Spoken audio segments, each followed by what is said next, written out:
കഴിഞ്ഞ എപ്പിസോഡിന്റെ അവസാനം ആ ഒരു ഇൻസ്റ്റിറ്റ്യൂട്ടിൽ ഉണ്ടായിരുന്ന സീരം അൺലോക്ക് ആക്കി ശിവുവും വാങ് ചിയാനും ആ ഒരു ഇൻസ്റ്റിറ്റ്യൂട്ടിലേക്ക് പോകുന്നതാണ് നമ്മൾ കണ്ടത്. അവിടെ എന്തൊക്കെയോ മാറ്റങ്ങൾ സംഭവിച്ചതറിഞ്ഞ ആ ഒരു ഇൻസ്റ്റിറ്റ്യൂട്ടിലെ എല്ലാവരും പുറത്തേക്ക് വന്ന് നോക്കുന്നു. ഹീറോയിനും ഞാൻ കുറച്ച് പുതിയ സ്റ്റുഡൻസിനെ ഇവിടേക്ക് കൊണ്ടുവന്നിട്ടുണ്ടെന്ന് പ്രിൻസിപ്പലിനോട് പറയുന്നു. അതിനൊരു ടീച്ചറും ഒരു സ്റ്റുഡന്റ് മാത്രമല്ലേ പുതിയതായിട്ട് ഇവിടെ വരുന്നുവെന്ന് നമ്മളോട് പറഞ്ഞിട്ടുണ്ടായിരുന്നത്. ശിവുവും ഞാൻ ഇവിടുത്തെ പ്രിൻസിപ്പലിനെ ഒന്ന് മീറ്റ് ചെയ്യാനായി വന്നതാണ്. അപ്പോഴാണ് ആ ഒരു കൺസേർട്ടിനിടയ്ക്ക് ശിവുവിനോട് ഈ ഒരു ഇൻസ്റ്റിറ്റ്യൂട്ടിലേക്ക് വരണമെന്ന് ഒരു പെൺകുട്ടി പറഞ്ഞിട്ടുണ്ടായിരുന്നു. സോന അവളും അവിടേക്ക് വരുന്നു. എന്നിട്ട് ശിവു കാണാതെ അവിടെ ഒളിച്ചു നിൽക്കുന്നു. പ്രിൻസിപ്പളും ആ ഒരു ഇൻസ്റ്റിറ്റ്യൂട്ടിനെ കുറിച്ച് അവരോട് പരിചയപ്പെടുത്തുന്നു. മുരിം എന്ന വാക്കിനർത്ഥമേ മാർഷൽ ആർട്സ് എന്നാണ്. പക്ഷെ ഞങ്ങളിവിടെ മാർഷൽ ആർട്സ് മാത്രമല്ല പഠിപ്പിക്കുന്നത്. ഓരോരുത്തർക്ക് ഈ ഭൂമിയിൽ ജീവിക്കാനും ഓരോ സ്കിൽസ് അറിഞ്ഞിരിക്കുന്നത് അത്യാവശ്യമാണ്. അതിനുള്ള എല്ലാ പരിശീലനവും ഇവിടെ കൊടുക്കും. ഈ ലോകത്തെ തിന്മകളെല്ലാം മാറ്റി അവിടെ നന്മ കൊണ്ടുവരാനാണ് ഇവിടുത്തെ ആൾക്കാർ ശ്രമിക്കേണ്ടത്. ആ വിദ്യാഭ്യാസമാണ് ഞങ്ങൾ ഇവിടെ കൊടുക്കുന്നതും. മുരിം ഇൻസ്റ്റിറ്റ്യൂട്ട് പണിതിരിക്കുന്നത് കുറച്ച് കുട്ടികളെ സ്പെഷ്യലായി ട്രെയിൻ ചെയ്യാൻ വേണ്ടിയിട്ടാണ്. ലോകത്തിലെ തന്നെ നമ്പർ 1 സ്കൂളാണിത്. ഞങ്ങളുടെ ഇവിടുത്തെ കുട്ടികള് മാർഷൽ ആർട്ട് കോമ്പറ്റീഷന് എപ്പോഴും പോകാറുണ്ട്. 12 അടുത്തടുത്ത വർഷങ്ങളായി ലോകത്തിലെ തന്നെ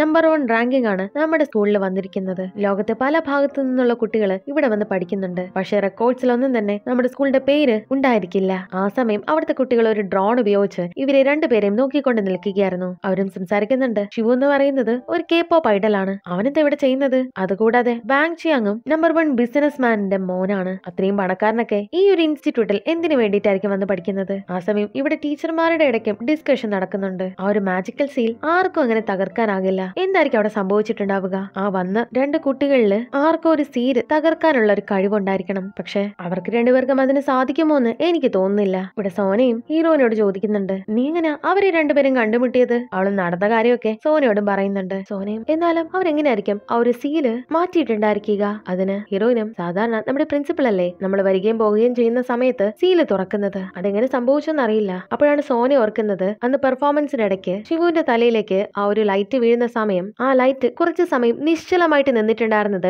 അവള് ശ്രദ്ധിച്ചിട്ടുണ്ടായിരുന്നു. അവന്റെ ആ ഒരു ശക്തി കൊണ്ടായിരിക്കോ ആ ഒരു സീലും ബ്രേക്ക് ചെയ്യപ്പെട്ടത് എന്ന് അവളും ചിന്തിക്കുന്നു. പ്രിൻസിപ്പളും അവരോട് സംസാരിക്കുകയായിരുന്നു. നിങ്ങൾ എന്തിനു വേണ്ടിയിട്ടാ ഇവിടേക്ക് പഠിക്കാനായി വന്നതെന്ന് ചോദിക്കുമ്പോൾ വാങ് ചിയാങ്ങും ഞാൻ മാർഷൽ ആർട്സ് പഠിക്കാൻ വേണ്ടിയിട്ടാണ് വന്നതെന്ന് പറയുന്നുണ്ടെങ്കിലും പ്രിൻസിപ്പൾ അത് വിശ്വസിക്കുന്നില്ല. അവനും സത്യം പറയുന്നുണ്ട്, എന്റെ അച്ഛൻ പറഞ്ഞിട്ടാണ് ഞാൻ ഇവിടേക്ക് വന്നത്. ശിവുവിനോട് കാര്യം ചോദിക്കുമ്പോൾ അവനും വാങ് ചിയാൻ നിൽക്കുന്നത് കൊണ്ട് ഒന്നും തന്നെ പറയുന്നില്ല. ഞാൻ നിങ്ങളോട് മാത്രമായി കാര്യം പറയാമെന്ന് പ്രിൻസിപ്പലിനോടും പറയുന്നു. പ്രിൻസിപ്പളും അടുത്ത ആഴ്ചയാണ് സ്കൂളിലെ ആദ്യ ദിവസം സ്റ്റാർട്ട് ചെയ്യാനായിട്ട് പോകുന്നത്. പക്ഷെ നാളെ തന്നെ നമുക്ക് ഇവിടെ ക്ലാസ് സ്റ്റാർട്ട് ചെയ്യണം. നിങ്ങൾക്ക് വേണ്ടി ഡോർമെറ്ററി റെഡിയാക്കിയിട്ടുണ്ട്. അവിടേക്ക് പോകാനായി അവരോട് പറയുന്നു. അവരെ കൂട്ടിക്കൊണ്ടു പോകാനായി ഒരു സാറും അവിടേക്ക് വരുന്നുണ്ട്. ആ സാറും പറയുന്നുണ്ട്, മുരിം ഇൻസ്റ്റിറ്റ്യൂട്ടിൽ നീ ആദ്യമായിട്ട് വരുന്നതല്ലേ? ഇവിടുത്തെ ചിട്ടവട്ടങ്ങളൊക്കെ നിനക്കറിയില്ലല്ലോ. ഇവിടെ നിന്റെ എല്ലാ കാര്യങ്ങളും നീ തന്നെ ചെയ്യണം. ക്ലീൻ ചെയ്യുന്നത്, കുക്ക് ചെയ്യുന്നത്, ഡ്രസ്സ് കഴുകുന്നത് എല്ലാം താനിയെ ചെയ്യേണ്ടി വരും. അതിനവനും ഞാൻ എന്തിനാ അതൊക്കെ ചെയ്യുന്നത്? വാഷ് ചെയ്യാനും മറ്റും ഇവിടെ ക്ലീനിങ് സ്റ്റാഫ് ഒന്നും ഇല്ലേ? അതിനയാളും ഇവിടെ ക്ലീനിങ് സ്റ്റാഫോ ഷെഫോ ഒന്നും തന്നെ ഇല്ല. ഞാനൊരു അസിസ്റ്റന്റ് ടീച്ചറാണ്. അത് മാത്രമല്ല ഇവിടുത്തെ സെക്യൂരിറ്റി ഗാർഡ് കൂടിയാണ്. നിങ്ങൾ ഇതൊക്കെ ചെയ്യുന്നുണ്ടോന്ന് നോക്കുന്നത് ഞാനാണ്. എന്നിട്ട് അവന്റെ റൂമും അവന് കാണിച്ചു കൊടുക്കുന്നു. ഇതൊക്കെ കേൾക്കുമ്പോ വാങ് ചിയാങ്ങിനും ഈ സ്കൂളിൽ ചിലപ്പോ പൈസ ഒന്നും ഉണ്ടായിരിക്കില്ല. ഞാൻ എന്റെ അച്ഛനോട് സ്പോൺസർ ചെയ്യാനായി പറയാം. അതിന് ടീച്ചറും ഇവിടെ പണമില്ലാത്തത് കൊണ്ടൊന്നുമല്ല.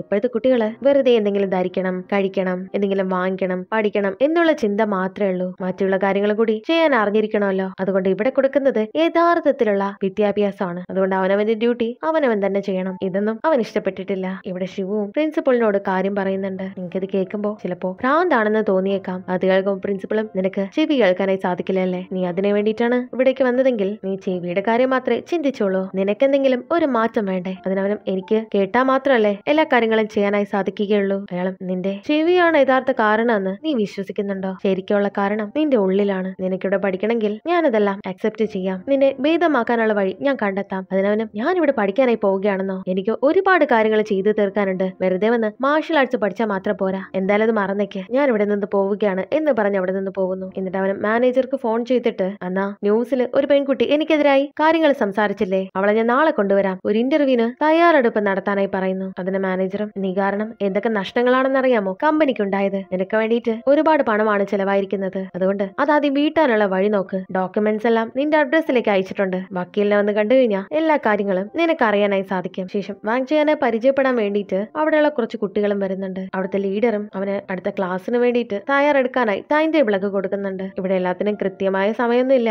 ഏത് ക്ലാസ് ആണ് വേണ്ടത് എന്നുള്ളത് നീ വേണം സെലക്ട് ചെയ്യാനായി. എന്നിട്ട് അവരും പരസ്പരം പരിചയപ്പെടുന്നു. പല രാജ്യത്തു നിന്നുള്ള കുട്ടികളാണ് അവിടെ ഉള്ളത്. അതിലൊരു കുട്ടിയും വാങ് ചിയാനോട് ചോദിക്കുന്നുണ്ട്, നീ എങ്ങനെയാ ആ ഒരു സീല് മാറ്റിയത്? അത് കഴിഞ്ഞിട്ട് അവന് ഒന്നും തന്നെ മനസ്സിലാകുന്നില്ല. ആ ഒരു സിറ്റുവേഷൻ മാറ്റാൻ വേണ്ടിയിട്ട് ഒരു പയ്യനും അവനെ ഒന്ന് പരിചയപ്പെടുന്നു. എന്റെ പേര് ചോയ് എന്നാണ്. പക്ഷെ വാങ്സിയാനാണെങ്കിൽ കുറച്ച് അഹങ്കാരി ആയതുകൊണ്ട് എന്റെ ലെവലിലുള്ള ആൾക്കാരെ മാത്രമേ ഞാൻ പരിചയപ്പെടുകയും കൂട്ടുകൂടുകയുള്ളൂ. അത് കേട്ട് നിരാശരായി ആ കുട്ടികളും അവിടെ നിന്ന് ഇറങ്ങി പോകുന്നു. ശേഷം ശിവുവും ഹീറോയിനെ കാത്തു നിൽക്കുകയാണ്. അവൾ വരുന്ന സമയം നമുക്ക് സോളിലേക്ക് പോകണം, നീ സത്യം തുറന്നു പറയണം. അതിനോളം ഞാൻ അന്ന് നിന്നെ സഹായിക്കുകയാണ് ചെയ്തത്. അവനും ഞാനെപ്പോഴാ നിന്നോട് സഹായം ചോദിച്ചത്? ഞാനന്ന് വെറുതെ ഓടിപ്പോവുകയല്ല ചെയ്തത്. ഒരാള് എന്റെ പിക്ചേഴ്സ് എടുക്കുന്നത് ഞാൻ കണ്ടു. അയാളെ പിടിക്കാൻ വേണ്ടിയിട്ടാണ് ഞാൻ പുറകെ പോയത്. അപ്പോഴാണ് അവൾക്കും കാര്യം പിടികിട്ടുന്നത്. അവനും അവളോട് സത്യങ്ങൾ മീഡിയയുടെ മുന്നിൽ തുറന്നു പറയാനായി നിർബന്ധിക്കുന്നുണ്ട്. അതിനോളം ഞാൻ ഇത്തിരി തിരക്കിലാണല്ലോ, എനിക്കിന്നൊരു ചിക്കൻ ഡെലിവറി ഉണ്ട്, പിന്നെ എനിക്ക് അച്ഛനെ കാണാനായിട്ട് പോകണം. അങ്ങനെയാണെങ്കിൽ ഇന്ന് ലേറ്റ് ആവും. ഈ ആഴ്ചയുടെ അവസാനം അന്ന് പോയാലോ? അയ്യോ, അന്നും എനിക്ക് വരാനായി സാധിക്കില്ല, എനിക്ക് ഒരുപാട് ജോലിയുണ്ട്. അത് കേട്ടിട്ട് അവനും ദേഷ്യം വന്നിട്ട് നിനക്ക് നിന്റെ സ്കൂളിനെ കുറിച്ചും നിന്റെ ജോലിയെ കുറിച്ചും മാത്രമേ ചിന്തയുള്ളോ? നീ കാരണം എനിക്കെല്ലാം നഷ്ടമായി. ഇപ്പൊ തന്നെ നമുക്ക് പോകണം. അവളും എന്റെ ജീവിതവും അത്രയും അത്യാവശ്യമാണ്, എനിക്കിപ്പോ ജോലിക്ക് പോയേ തീരൂ. അവനും എന്റെ മാനേജർ അന്ന് കള്ളം പറയാനായി നിനക്ക് എത്ര രൂപ പണം തന്നു? അത് കേൾക്കുമ്പോൾ അവളും ഷോക്കായിട്ട് നിങ്ങൾ ഇത്രയും തരം താഴ്ന്ന ഒരാളാണെന്ന് എനിക്ക് അറിയില്ലായിരുന്നു. അന്ന് നിങ്ങളെ രക്ഷിച്ചതിന് എന്നോട് നന്ദി പോലും പറഞ്ഞില്ല. അതുകൊണ്ട് എനിക്ക്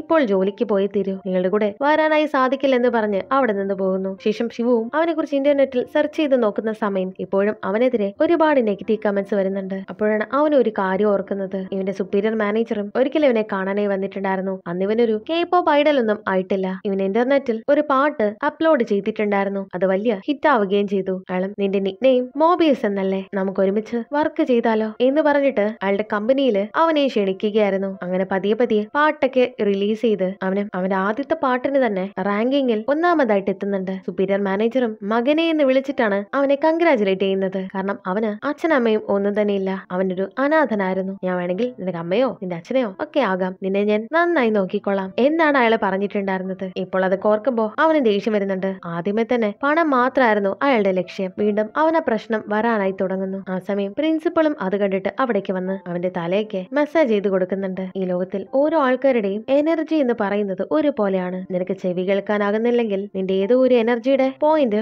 എവിടെയോ നഷ്ടപ്പെട്ടിരിക്കുകയാണ്. എന്ന് വെച്ചാ നീ എന്തോ നഷ്ടപ്പെടുത്തിയിട്ടുണ്ട്. ചെവി കേൾക്കുന്നത് മാത്രമല്ല നിന്റെ പ്രശ്നം, മറ്റെന്തോ ഒരു കാരണമുണ്ട്, അത് നീ കണ്ടെത്തണം. അവനും താൻ ഇവിടെ നിന്ന് ഇപ്പോൾ പോകുന്നില്ല, നിങ്ങളുടെ സ്കൂളിലുള്ള ഒരു പെൺകുട്ടി കാരണമാണ് എനിക്കിതെല്ലാം സംഭവിച്ചത്. അതിന് പ്രിൻസിപ്പളും ആദ്യം നീ നിന്റെ ചെവിയെ കുറ്റം പറഞ്ഞു, ഇപ്പോ എന്റെ ഒരു സ്റ്റുഡന്റിനെയാണ് നീയും കുറ്റം പറയാൻ തുടങ്ങുന്നത്. നീ നിന്റെ ഉള്ളിലുള്ള വിചാരങ്ങളെ കേൾക്കാനായി ശ്രമിക്കുക, നിന്റെ പ്രശ്നം നിനക്ക് മനസ്സിലാവും. നീ ഇവിടെ ഉണ്ടെന്ന് കരുതി നിന്റെ പ്രശ്നങ്ങളെല്ലാം പരിഹരിക്കപ്പെടുമെന്ന് തോന്നുന്നില്ല. പക്ഷെ നീ നന്നായി ട്രെയിൻ ചെയ്ത് കഴിഞ്ഞു കഴിഞ്ഞാൽ അത് ചിലപ്പോ ബെറ്റർ ആവാൻ ചാൻസ് ഉണ്ട്. എല്ലാം നീ തന്നെയാണ് ചെയ്യേണ്ടത്. ഒരു തീരുമാനം എടുക്കെന്ന് പറഞ്ഞ് അയാളും പോകുന്നു. ഇവിടെ ടീച്ചർമാരും സംസാരിക്കുന്നുണ്ട്. ശിവുവിനെയും പ്രിൻസിപ്പള് സ്റ്റുഡന്റ് ആയിട്ട് തിരഞ്ഞെടുത്തു എന്ന് കേട്ടപ്പോ ഇവർക്ക് അതിശയാണ്. എനിക്ക് തോന്നുന്നത് പ്രിൻസിപ്പളിന് അറിയേണ്ടത് ആര് കാരണമാണ് ആ ഒരു സീലും ബ്രേക്ക് ആയത് എന്നുള്ളതാണ്. ശേഷം കാണിക്കുന്നത് ഈ ഒരു സ്കൂളിലെ സീനിയർ ആയിട്ടുള്ള ഒരു പ്രൊഫസർ ഉണ്ട്. അയാളും ഈ കാര്യത്തെക്കുറിച്ച് പ്രിൻസിപ്പളിനോട് ചോദിക്കുന്നുണ്ട്. വാങ്ചിയാങ് അല്ലേ ഇവിടേക്ക് വരാമെന്ന് പറഞ്ഞിട്ട് അഡ്മിഷൻ എടുത്തിട്ടുണ്ടായിരുന്നത്, പിന്നെ ശിവ എങ്ങനെ ഇവിടേക്ക് വന്നത്? നീ അവനെ എന്താ ചെയ്യാനായിട്ട് പോകുന്നതെന്ന് അയാളോട് ചോദിക്കുമ്പോ പ്രിൻസിപ്പളും അവന് സഹായം ആവശ്യമാണ്, സഹായം ആവശ്യമുള്ളവരെ ഇവിടെ നിന്ന് പുറത്താക്കുന്നത് ശരിയല്ലല്ലോ. അത് മാത്രമല്ല എനിക്ക് തോന്നുന്നത് ആ കുട്ടിയല്ല ഇവിടേക്ക് വന്നത്, ഈ ഒരു സ്ഥലമാണ് അവനെ ഇങ്ങോട്ടേക്ക് വിളിപ്പിച്ചത്. ശേഷം ശിവുവും കുറച്ചുനാള് ഇവിടെ തന്നെ താമസിക്കാം എന്ന് തീരുമാനിക്കുന്നുണ്ട്. കാരണം പുറത്ത് മുഴുവൻ പ്രശ്നം നടക്കുകയാണല്ലോ, അതൊക്കെ ഒന്ന് അടങ്ങിയിട്ട് അവിടേക്ക് പോകാമെന്നാണ് ഇവന് കരുതുന്നത്. ആ സമയം ആ റൂമിലേക്ക് വാങ്ചിയാങ് വരുന്നുണ്ട്. ഇവർ ഒരേ റൂമിലാണെന്നുള്ള കാര്യം ഇവർക്ക് ഇപ്പോഴറിയില്ല. ശേഷമാണ് ഇവർ തമ്മിൽ വീണ്ടും കണ്ടുമുട്ടുന്നത്. അവർ വീണ്ടും വഴക്കൂടുന്നു. വീണ്ടും നീ ഇവിടേക്ക് വന്നോ എന്നൊക്കെ പറഞ്ഞ് അവരും വഴക്കൂടുന്നു. ശേഷം അവിടുത്തെ സെക്യൂരിറ്റി ഗാർഡിനെ കണ്ട് ഞങ്ങൾക്ക് ഒരുമിച്ച് ഈ ഒരു റൂമിൽ താമസിക്കാൻ പറ്റില്ല, ഞങ്ങൾക്ക് സെപ്പറേറ്റ് റൂംസ് വേണമെന്ന് അയാളോട് പറയുമ്പോ നിങ്ങൾ പറയുന്ന പോലെ ഇവിടെ റൂം ഒന്നും തരാൻ പറ്റില്ല, ഇവിടെ എല്ലാം തീരുമാനിക്കുന്നത് സ്കൂളുകാരാണ്, അതുകൊണ്ട് പോയി കിടന്നുറങ്ങാനായിട്ട് അവരോടും അയാൾ പറയുന്നു. ശേഷം വിൻഡോയുടെ സൈഡിലുള്ള ആ ഒരു കട്ടിലിൽ കയറി കിടക്കുന്നത് ശിവു ആണ്. പക്ഷെ അവിടെ നേരത്തെ തന്നെ വാങ്ചിയാൻ സ്ഥലം പിടിച്ചു വെച്ചിരിക്കുകയായിരുന്നു. അവിടേക്കാണ് ശിവു വന്ന് കിടക്കുന്നത്. അതിന്റെ പേരിലും അവർ വഴക്കൂടുന്നു. ശിവും എനിക്ക് സ്കൂളിൽ വന്നപ്പോഴേ ഈ ഒരു ജനലിന്റെ പുറത്തുള്ള ആ ഒരു കാഴ്ചകളാണ് ഏറ്റവും കൂടുതൽ ഇഷ്ടപ്പെട്ടത്, ഞാൻ ഇവിടെ കിടക്കൂ. വാങ്ചിയാനും അടികൂടാ വയ്യാത്തത് കൊണ്ട് തന്നെ അവന് മിണ്ടാതെ പോയി കിടന്നുറങ്ങുന്നുണ്ട്. ആ സമയം സോനയും രാത്രിയില് പിയാനോ വായിക്കുന്നുണ്ട്.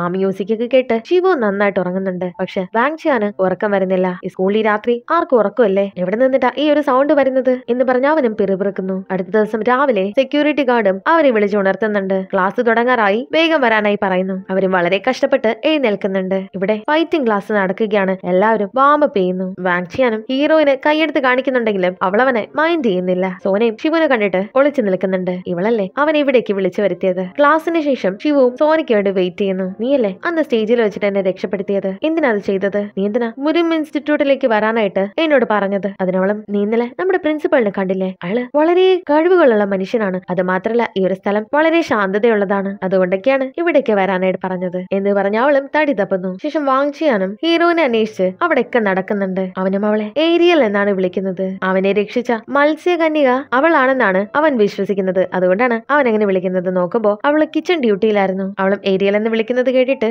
അങ്ങനെ വിളിക്കരുത്, എന്നെ ലിറ്റിൽ മെർമെയ്ഡ് എന്ന് വേണമെങ്കിൽ വിളിച്ചോളൂ എന്ന് പറയുന്നു. അത് കേട്ടിട്ട് അവനും ലിറ്റിൽ മെർമെയ്ഡിലെ കാർട്ടൂണിലെ പ്രധാന ക്യാരക്ടറിന്റെ പേരാണ് അരിയൽ. അതുകൊണ്ടാണ് അവൾ അങ്ങനെ വിളിക്കുന്നത്. എനിക്കിന്ന് രാവിലെ മോർണിംഗ് ബ്രേക്ക്ഫാസ്റ്റിന്റെ ഡ്യൂട്ടിയാണ്. എന്നിട്ട് വേണം എനിക്ക് റെഡി ആയിട്ട് ക്ലാസ്സിനും അതിനുശേഷം പാർട്ട് ടൈം ജോലിക്കൊക്കെ പോകാനായിട്ട്. അതുകൊണ്ട് എന്നെ ശല്യപ്പെടുത്താതെ അവിടെ നിന്ന് പോകാനായി പറയുന്നു. അത് കേട്ടിട്ട് അവനും നീ ഇങ്ങനെ കിടന്ന് കഷ്ടപ്പെടേണ്ട ആവശ്യമില്ല, എന്റെ അച്ഛനോട് പറഞ്ഞിട്ട് ഈ ഒരു സ്കൂളിലേക്ക് ഒരു പാചകക്കാരനെയും പിന്നെ കുറച്ച് സെർവൻസിനെയും പറഞ്ഞേക്കാം. ഇവനാണെങ്കിൽ അവളുടെ അടുത്തൊരു ക്രഷ് ഉണ്ട്, കാരണം ഇവന്റെ ജീവൻ രക്ഷിച്ചത് അവളാണല്ലോ. അവളാണെങ്കിൽ അവനെ അവിടെ നിന്ന് വിരട്ടി ഓടിക്കുന്നു. ശേഷം റൂമിലേക്ക് വരുമ്പോ ശിവ അവിടെ ഇരിക്കുന്നുണ്ട്. അവനും വാങ് ചിയാനോട് ആ കോഴിയുടെ തല വെച്ച പെണ്ണില്ലേ അവളുടെ കൂടെയല്ലേ നീ ഇന്നലെ വന്നത്, അവളെ കുറിച്ച് നിനക്ക് എന്തെങ്കിലും അറിയാമോ? അതിനവനും ഏരിയല്ലോ, നീ എന്തിനാ അവളെ കോഴിത്തല എന്നൊക്കെ വിളിക്കുന്നത്, അവളെ അങ്ങനെയൊന്നും വിളിക്കരുതെന്ന് പറയുന്നുണ്ട്. അതൊക്കെ പറഞ്ഞ് വീണ്ടും ഇവര് തമ്മിൽ വഴക്കാകുന്നു. ശേഷം ഇവർക്കും കുക്കിംഗ് ക്ലാസ് നടക്കുകയാണ്. ഓരോരുത്തർക്കും ഓരോ ടാസ്ക് കൊടുക്കുന്നുണ്ട്. വാങ് ചിയാനും ഹീറോയിനെ വിളിക്കുന്നുണ്ട്. അവളാണെങ്കിൽ അവനോട് ദേഷ്യപ്പെടുന്നു. ശേഷം ഇവരും വളരെ സ്കിൽഫുൾ ആയിട്ട് കുക്ക് ചെയ്യുന്നത് കാണിക്കുന്നു. അവര് ടീമായിട്ടാണ് കുക്ക് ചെയ്യുന്നത്. അതിലെ ശിവുവും അതുപോലെ വാങ് ചിയാനുമാണ്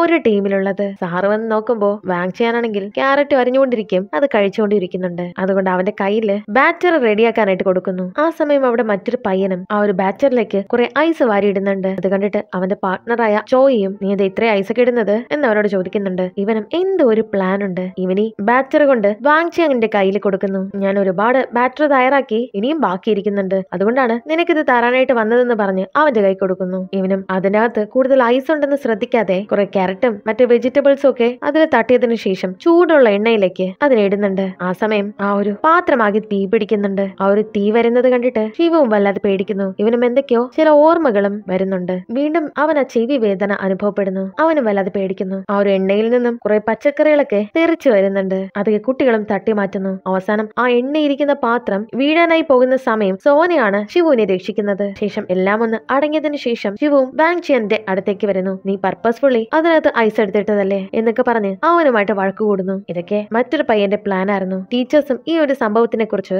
ഡിസ്കസ് ചെയ്യുന്നുണ്ട്. ഒരാള് ഡൊണേഷൻ തന്നിട്ടാണ് ഇവിടേക്ക് വന്നിട്ടുണ്ടായിരുന്നത്, മറ്റവൻ എന്തിനാണ് വന്നതെന്ന് പോലും അറിയില്ല. അവരെ നമ്മളിനി എന്താ ചെയ്യാനായിട്ട് പോകുന്നത്? പ്രിൻസിപ്പലിനും ഒരു തീരുമാനം എടുക്കാനായി കഴിയുന്നില്ല. സോനയും പ്രിൻസിപ്പലിനെ നിർബന്ധിക്കുന്നുണ്ട്. ഈ ഒരു പ്രിൻസിപ്പൽ എന്ന് പറയുന്നത് ശരിക്കും സോനയുടെ അച്ഛനാണ്. ശിവനെ അച്ഛന് ശരിയാക്കാനായിട്ട് സാധിക്കില്ലേ? അതിനാലും അവളെയാണ് വഴക്ക് പറയുന്നത്. എന്റെ പെർമിഷൻ ഇല്ലാതെയാണ് അവന്റെ കൺസേർട്ടിന് നീ പോയത്. എന്നിട്ട് അവനോട് മൂര്യം ഇൻസ്റ്റിറ്റ്യൂട്ടിലേക്ക് വരാനായി പറയുകയും ചെയ്തു. സോനയും അവന് ചില ശക്തികളൊക്കെ ഉണ്ട്. അന്ന് സ്റ്റേജിൽ വെച്ചിട്ട് ലൈറ്റ് വീഴാനായി പോയ സമയം അവൻ അതിനെ തടഞ്ഞു നിർത്തിയത് ഞാൻ കണ്ടതാണ്. അവൻ എന്തൊക്കെയോ സൂപ്പർ പവേഴ്സ് ഉണ്ട്. ശേഷം ഇവർക്ക് യോഗ ക്ലാസ് നടക്കുകയാണ്. ഹീറോയിൻ ഇരിക്കുന്നത് കണ്ട് വാങ് ചിയാങ്ങും അവളുടെ അടുത്തിരിക്കാനായി സോനയെ തട്ടി മാറ്റിയിട്ട് അവിടെ കയറിയിരിക്കുന്നു. അവളോട് സംസാരിക്കാനായിട്ട് വരുമ്പോ മെഡിറ്റേഷൻ ചെയ്യാനായി പോവുകയാണ്, അതുകൊണ്ട് മിണ്ടാതിരിക്കാനായി അവനെ ഉപദേശിക്കുന്നു. അങ്ങനെ ആ ഒരു സീനിയർ സാറും ഇവർക്ക് വന്നിട്ട് മെഡിറ്റേഷൻ ക്ലാസ് എടുക്കുന്നു. സാറും നിങ്ങൾക്ക് എന്തൊക്കെയോ പ്രശ്നങ്ങളുണ്ട്, അതിനെ കുറിച്ചൊക്കെ നിങ്ങൾ കാണുന്നുണ്ടോ? അല്ലൊരു പെൺകുട്ടിയോടും നീ എന്താ കാണുന്നതെന്ന് ചോദിക്കുമ്പോ അവളും ചിക്കൻ എന്നാണ് പറയുന്നത്. അത് കേൾക്കുമ്പോ എല്ലാവരും ചിരിക്കുന്നു. സോനയോട് ചോദിക്കുമ്പോ അവളും തീ പിടിക്കുന്നത് കണ്ടു എന്നാണ് പറയുന്നത്. അതേസമയം ശിവുവും വല്ലാതെ പരിഭ്രമിക്കുന്നതും വിയർക്കുന്നതൊക്കെ സാറ് ശ്രദ്ധിക്കുന്നുണ്ട്. അവനും എന്തോ ഒരു കാര്യം കാണുന്നു. ഒരു വീട് തീ പിടിക്കുന്നുണ്ട്, അവിടെ ഒരു കുട്ടിയും കരഞ്ഞുകൊണ്ട് നിൽക്കുന്നു. സാറും അവനോട് നീ എന്താ കണ്ടതെന്ന് ചോദിക്കുമ്പോ അവനും താനൊന്നും കണ്ടില്ലെന്ന് ആ സാറിനോട് കള്ളം പറയുന്നു. ആ സമയം വാങ് ചിയാനും ഞാൻ എന്തൊക്കെയോ കാണുന്നുണ്ട് സാർ എന്ന് പറഞ്ഞ് കൈ പൊക്കുന്നു. എനിക്ക് കുറച്ച് ഗുണ്ടകളെയാണ് കാണാൻ സാധിക്കുന്നത്.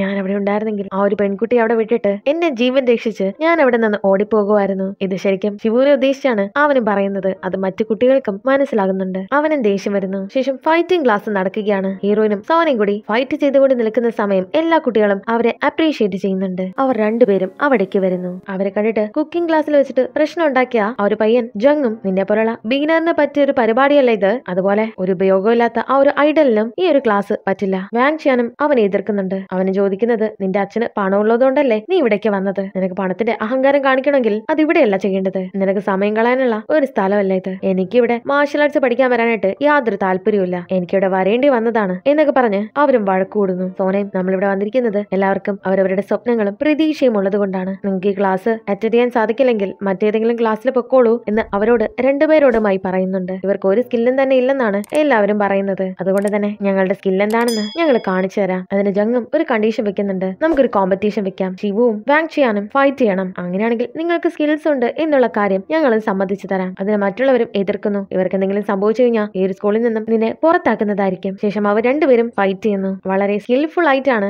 അവരും ഫൈറ്റിൽ ഏർപ്പെടുന്നത്. ഇതൊക്കെ കണ്ടിട്ട് അവിടുത്തെ കുട്ടികളെല്ലാവരും ഷോക്കാകുന്നു. ഇവിടെ വച്ച് എപ്പിസോഡ് അവസാനിക്കുന്നു.